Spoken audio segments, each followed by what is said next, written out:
സുഹൃത്തുക്കളെ നമ്മളെല്ലാവരും വളരെ ആകാംക്ഷയോടുകൂടി കാണണമെന്ന് ആഗ്രഹിച്ചിരുന്ന സിനിമ ഇന്ന് തിയേറ്ററിൽ എത്തിയിരിക്കുകയാണ്. പലതരത്തിലുള്ള നെഗറ്റീവും അതിന്റെ പല കാര്യങ്ങളൊക്കെ നമ്മൾ കണ്ടതാണ്. ഓക്കെ. അതെല്ലാം എന്തിന്റെ പേരിൽ ആരുടെ താല്പര്യപ്രകാരം വരുന്നു എന്നുള്ളത് നമുക്ക് ചിന്തിക്കാവുന്നേ ഉള്ളൂ. അപ്പോൾ ഈ സിനിമ വന്ന സമയത്ത് തന്നെ അല്ലെങ്കിൽ ആ സിനിമ വരുന്നതിന് മുൻപ് തന്നെ ഹിറ്റായ ഒരു പാട്ടുണ്ട്. എമ്പുരാൻ എന്ന് പറയുന്ന ഒരു സോങ്. ആ ഒരു സോങ് ഞാൻ ഇന്നാണ് ശരിക്കും അത് ആരാണ് പാടിയെന്നുള്ളത് നോക്കുന്നത്. ഉഷാദ് പാണെന്നുള്ളത് ഞാൻ ഇന്ന് അറിഞ്ഞു. അതിനുശേഷം നമ്മുടെ പവർഫുൾ വോയിസ് എമ്പുരാനെ സോങ് ആനന്ദ് ശ്രീരാജ് എന്ന് പറയുന്ന ഒരു പയ്യൻ, അതായത് ആനന്ദ് ശ്രീരാജ് ആണ് ആ ഒരു കലാകാരൻ. അദ്ദേഹത്തിന്റെ ശബ്ദത്തിൽ ആ പാട്ട് കേട്ട് കഴിഞ്ഞപ്പോൾ എന്റെ മോനെ രോമാഞ്ചിഫിക്കേഷൻ എന്നൊക്കെ പറയാം. ഞാൻ അതൊന്ന് പ്ലേ ചെയ്യാം.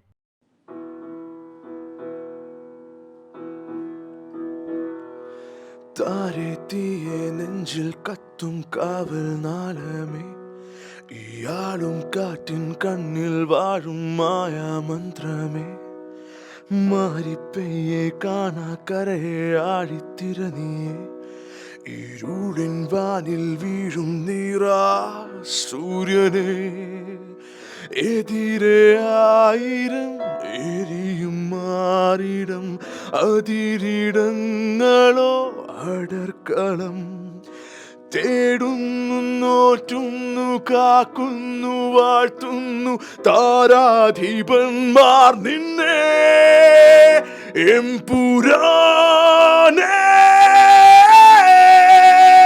എംപുരാനേ, എംപുരാനേ, എംപുരാനേ.